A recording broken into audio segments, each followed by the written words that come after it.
Hello student, welcome to our channel. प्यारे विद्यार्थियों, आज के इस वीडियो में हम पढ़ने वाले हैं अध्याय 5 चुंबकत्व एवं द्रव्य से संबंधित ऑब्जेक्टिव जो प्रश्न बैंक से लिए गए हैं। प्यारे विद्यार्थियों, ये सारे ऑब्जेक्टिव टाइप प्रश्न बहुत ज्यादा महत्वपूर्ण हैं जो आपकी बोर्ड परीक्षाओं में आ सकते हैं। आइए शुरुआत करते हैं। प्यारे विद्यार्थियों, सबसे पहला प्रश्न लेंगे हम रिक्त स्थानों की पूर्ति कीजिए। इसके अंतर्गत पहला प्रश्न है, एसआई पद्धति में ध्रुव प्राबल्य का मात्रक है। प्यारे विद्यार्थियों, ये मात्रक बताने से पहले मैं आपको थोड़ा सा एक ऐसी चीज बता रहा हूं जो आप याद रख लेंगे तो ये पूरा चैप्टर आप लोगों का हो जाएगा। यदि आपको आवेश वाला चैप्टर याद है, आवेश और विद्युत क्षेत्र वाला चैप्टर अध्याय पूरे से याद है, तो मुझे लगता है कि ये वाला अध्याय आप बहुत आसानी से कर पाएंगे। प्यारे विद्यार्थियों, हमारे पास वहां पर माइनस क्यू और प्लस क्यू होते थे। उस माइनस क्यू और प्लस क्यू का अब पुनर्जन्म होता है इस अध्याय में। जहां वहां जो काम माइनस क्यू करता था, यहां वह एस करेगा, यानी कि साउथ पोल, दक्षिण ध्रुव। वहां जो काम धन आवेश करता था, यहां वह काम एन करेगा, यानी कि नॉर्थ पोल, यानी कि उत्तरी ध्रुव। ये दो बातें हमारे दिमाग में होनी चाहिए, ठीक, ताकि इससे बहुत सारे क्वेश्चन तो मैं इसी से बना दूं। फिर हम जब आवेश का विमीय सूत्र डिस्कस करते थे या आवेश का मात्रक डिस्कस करते थे, तो आवेश का एक मात्रक तो कूलाम था और एक हम लिखते थे एम्पियर सेकेंड, लिखते थे। उसी प्रकार से वहां क्या था, धारा और समय का गुणनफल। उसी प्रकार से अगर हमें किसी दंड चुंबकीय ध्रुव प्रबलता पता लगानी है, तो हम धारा गुणित क्या कर दो, लंबाई का। तो धारा गुणित जब लंबाई करोगे तो वो हो जाएगी आपकी एम्पियर मीटर, यानी ए एल। जैसे वहां एटी होता है वैसे ही यहाँ ए एल होता है।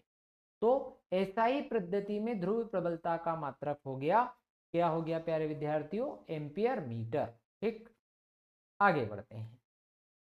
एक न्यूटन प्रति एम्पियर मीटर गाउस के तुल्य है।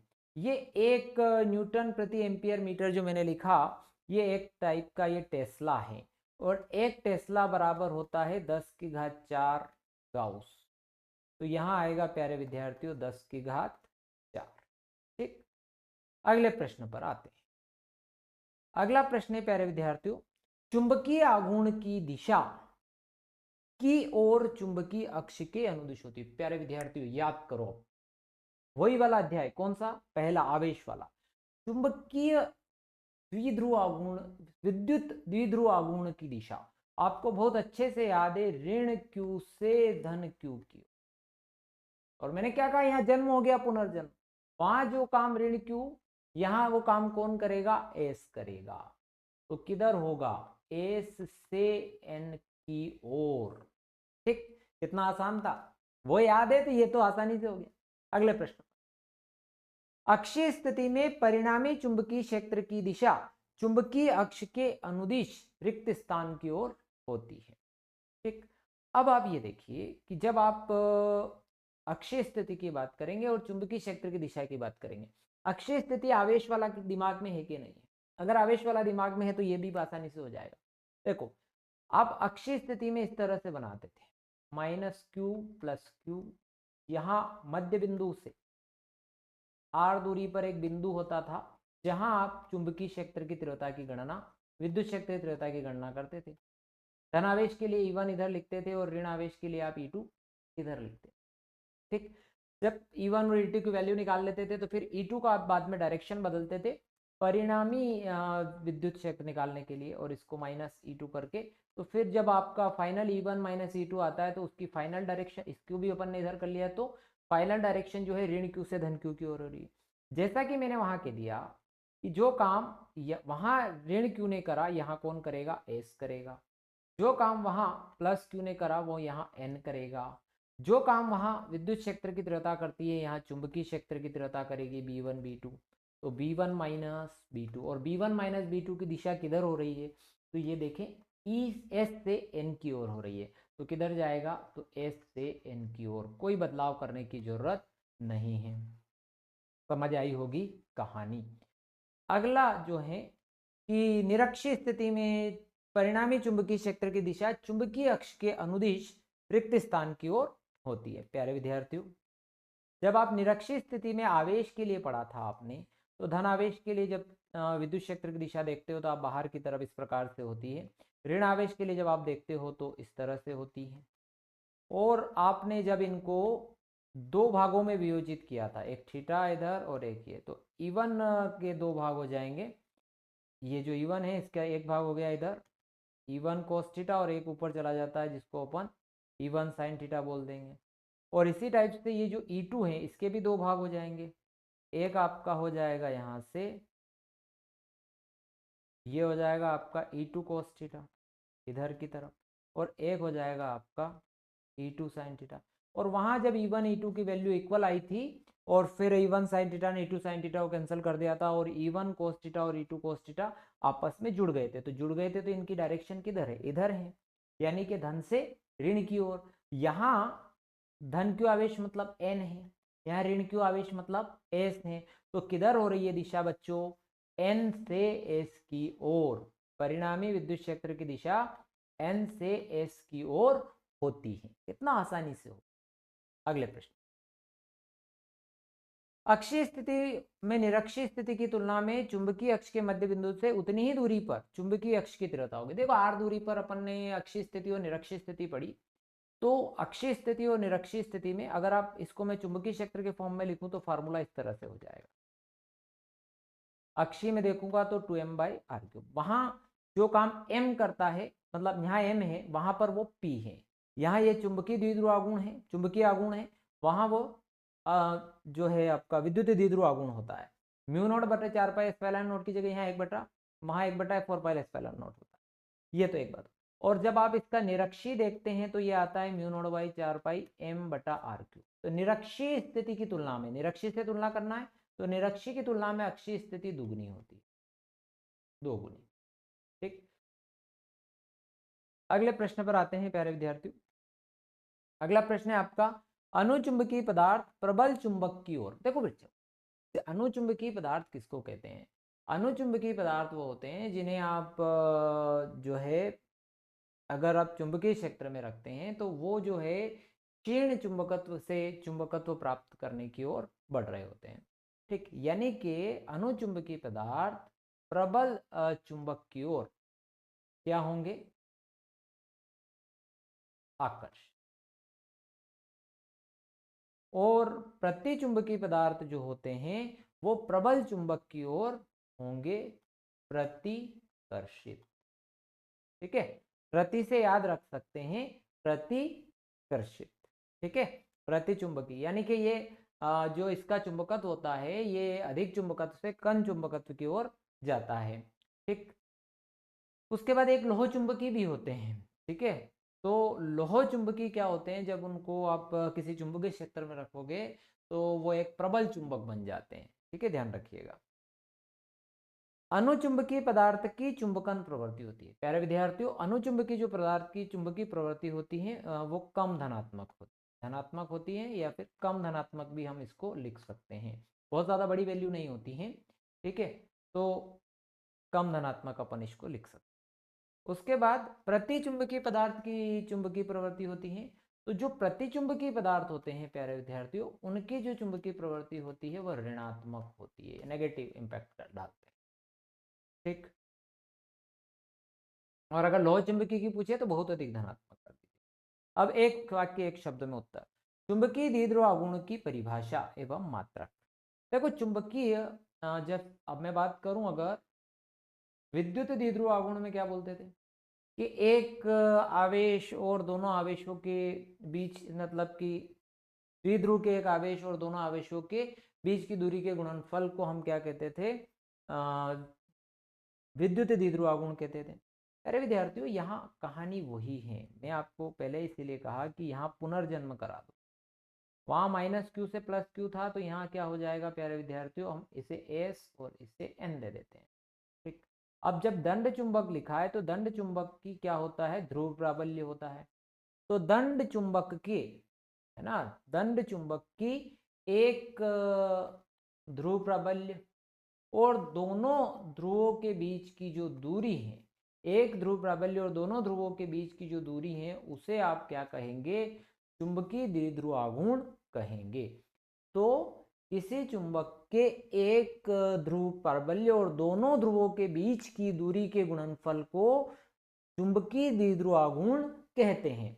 इसका जो मात्रक है प्यारे विद्यार्थियों, ध्रुव प्रबलता के लिए हम एम्पियर मीटर यूज करते हैं और इसके लिए मीटर यूज करेंगे, ये एम्पियर मीटर स्क्वायर। हालांकि इसका चुंबकीय द्विध्रुव आघूर्ण जो है इसका मात्रक एक जगह और हम लोग पढ़ चुके हैं और वहां से भी आप लोग सीख सकते हैं। हमने एक डेरिवेशन किया था IAB साइन थीटा वाला। अब ये जो IA है, इस IA को आप क्या कहते हैं, चुंबकीय आघूर्ण भी कहते हैं। IA यानी कि एम्पियर इसका ये करेंगे और क्षेत्रफल का मीटर वर्ग, तो एम्पियर मीटर वर्ग इससे भी आ जाएगा। यानी कि किसी कुंडली में अगर I धारा प्रवाहित हो रही है और तो जिस कुंडली में धारा प्रवाहित हो रही है उस कुंडली के क्षेत्रफल के साथ उस धारा का गुणा करते हैं तो क्या आ जाती है, ध्रुव प्राबल्यता भी, द्विध्रुव आघूर्ण आ जाता है, चुंबकीय द्विध्रुव आघूर्ण। ठीक, तो दोनों प्रकार से आप परिभाषा लिख सकते हैं, एक मैंने पहले बताई, एक फिर बताई। अगला प्रश्न है आपका, चुंबकीय क्षेत्र की तीव्रता का विमीय सूत्र है। अब चुंबकीय क्षेत्र का मात्रक हमें पहले से याद है, ठीक है, तो वो जो था हमारा न्यूटन पर एम्पियर मीटर, ये हम लोगों ने पढ़ रखा है। तो न्यूटन के लिए आप MLT-2, एम्पियर के लिए A और लेंथ के लिए L। तो L से L तो पिक्चर समाप्त हो जाती है, तो M1 L0 और T इनवर्स 2 और A इनवर्स 1। ये है बच्चों आप लोगों का चुंबकीय क्षेत्र की तीव्रता का विमीय सूत्र हो गया। ठीक, अगले प्रश्न पर आते हैं। चुंबकीय क्षेत्र रेखाओं के कोई दो गुण। देखो, पहला नंबर 1, चुंबकीय क्षेत्र रेखाओं के गुण का नंबर 1, ये S ध्रुव से स्टार्ट होती हैं, S ध्रुव से सॉरी N ध्रुव से स्टार्ट होती है और S की तरफ जाती है, उल्टा चलना है ना, N ध्रुव से ऋण ध्रुव पर वापस। जैसे वहां क्या होता है कि चुंबकीय विद्युत बल रेखाएं धनावेश से ऋणावेश की ओर जाती हैं, तो चुंबकीय बल रेखाएं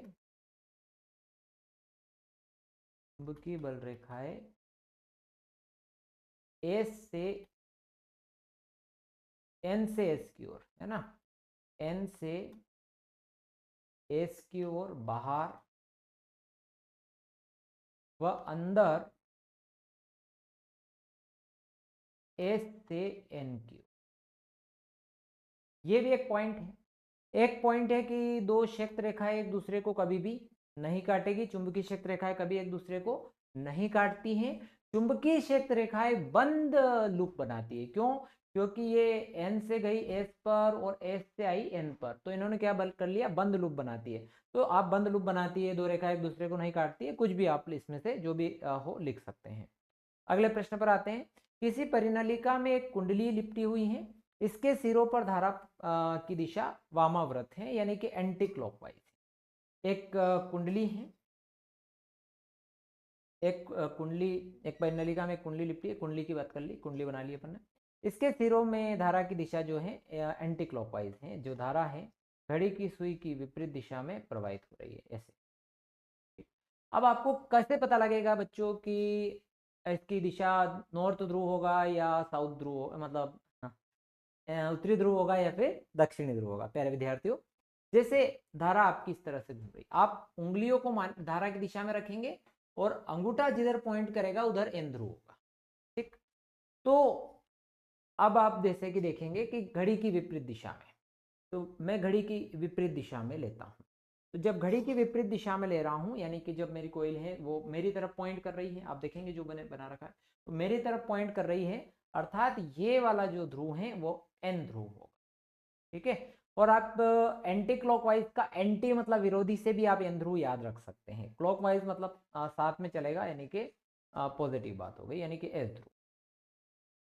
एक चुंबकीय द्विध्रुव एक समान चुंबकीय क्षेत्र में कब स्थायी अस्थायी संतुलन में होता है? अब हमारे पास एक सूत्र था W is equal to minus MB cos, है ना, ये ऊर्जा का व्यंजक हम लोगों ने निकाला था। अगर थीटा बराबर 0 डिग्री में यहां रखूं तो W बराबर माइनस MB होगा प्यारे विद्यार्थियों, और इस अवस्था को हम कहते हैं स्थायी संतुलन की अवस्था।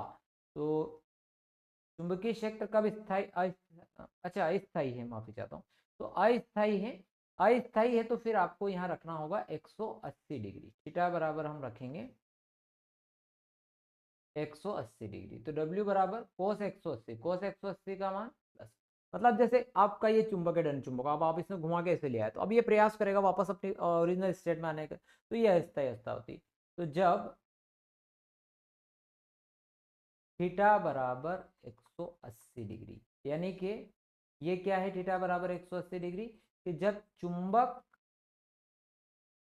व क्षेत्र के बीच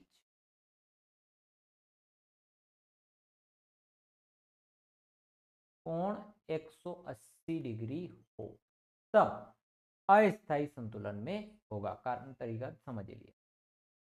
स्थायी संतुलन की बात अब पहले शुरुआत में ही मैं समझा चुका था, गलती से मैंने अस्थायी को स्थायी पढ़ लिया था।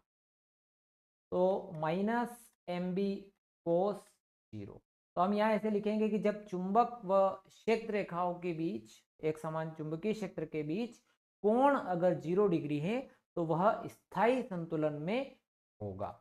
और एक स्थिति और हम लोग पढ़ते हैं इसमें, मानक स्थिति, जब आपका थीटा 90 डिग्री हो तो 90 डिग्री में आपका जो W है, कार्य है, ऊर्जा है, वो शून्य आ जाती है, इसलिए वो मानक स्थिति में होता है। प्यारे विद्यार्थियों, ठीक है, तो ये हो गया आपका W बराबर minus M B cos theta.